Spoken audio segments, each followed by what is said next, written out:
Ini adalah materi terakhir dari e-course ini. Di video terakhir ini saya ingin memberikan pertanyaan-pertanyaan yang paling sering muncul ketika membahas tentang bagaimana cara memperlakukan atau menerapkan materi-materi yang sudah saya ajarkan sebelumnya.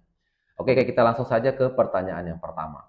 Gimana kalau belum ada penggantinya, tapi value-nya minus? Ini artinya bahwa kita berbicara tentang orang yang tidak tepat tapi berada di kursi yang tepat. Pada prinsipnya, kalau berbicara tentang value dan sudah minus di sisi value, ini harus memang sudah dilepas.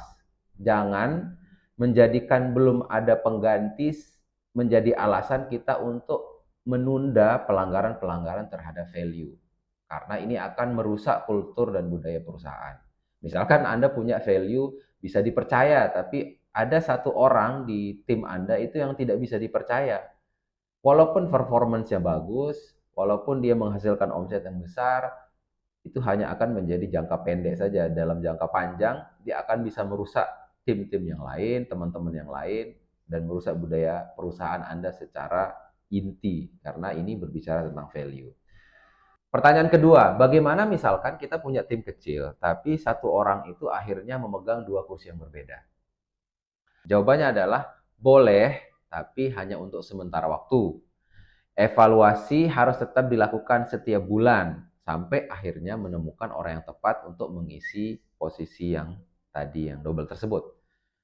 Nah, dalam prosesnya, kalau terjadi di rapat-rapat orang memiliki dua peran yang berbeda, maka dia harus seolah-olah memakai topi bicara.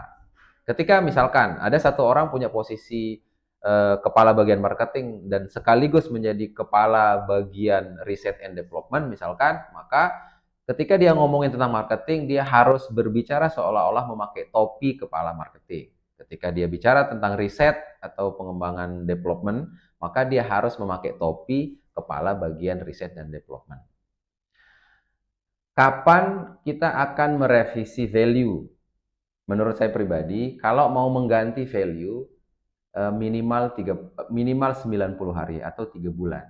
Ketika Anda sudah menetapkan 3 sampai 5 value di perusahaan, Anda harus mempraktekkan value itu atau mencoba value itu selama minimal 90 hari.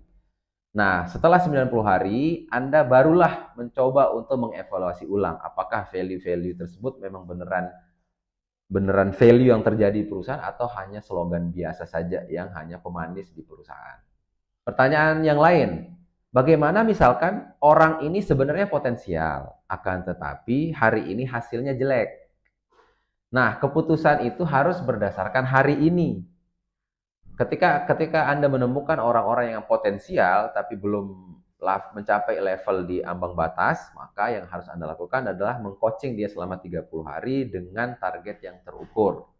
Jangan mengambil keputusan berdasarkan potensi, tapi berdasarkan masa sekarang dan masa kebelakangnya atau present dan pastnya. Jangan berandai-andai.